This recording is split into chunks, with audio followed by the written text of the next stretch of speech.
What if I told you that human civilization, cities, laws, pyramids, was built on the shoulders of just a few thousand survivors?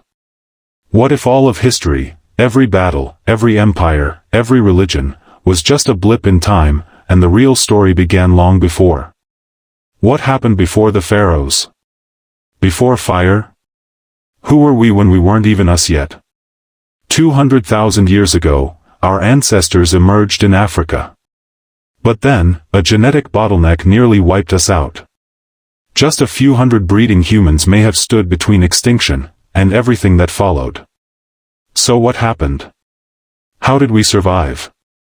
And how did we go from stone tools and bare feet to satellites and synthetic hearts?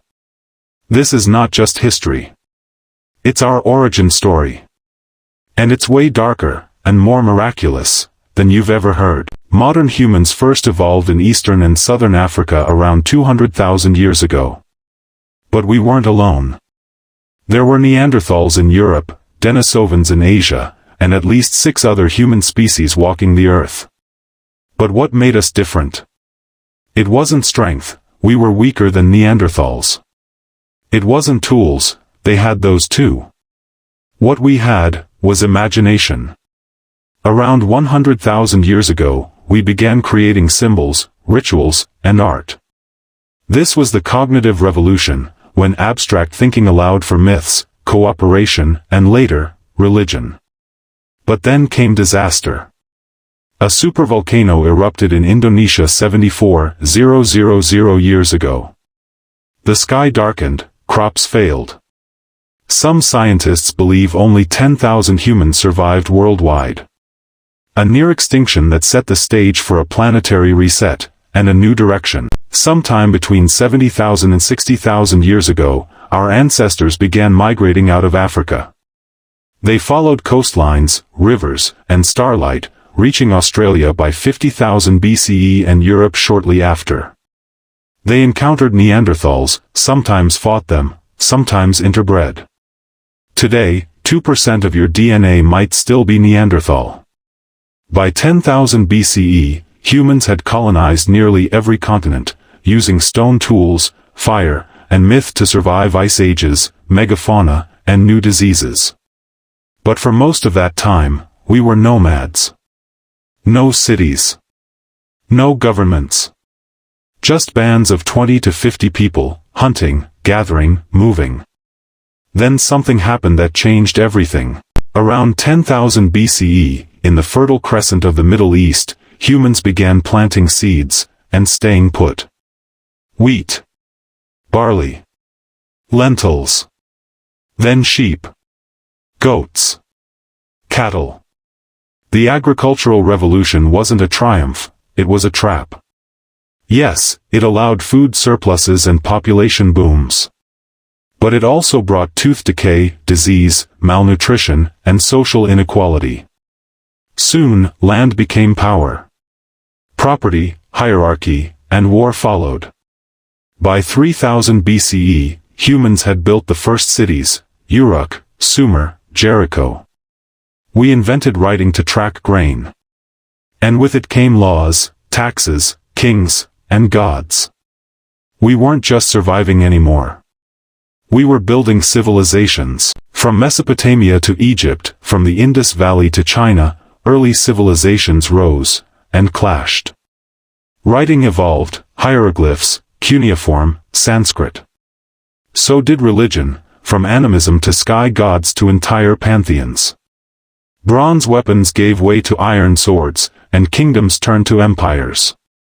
The Hittites, Assyrians, Babylonians, Persians, bloodied the map. Trade routes stretched from Africa to Asia. Mathematics, astronomy, medicine began to flourish. But so did slavery, conquest, and collapse. Civilizations rose, only to fall. Because power demands a price. Enter the age of empires and ideas. Rome, Greece, China, India, civilizations expanded by sword and scripture.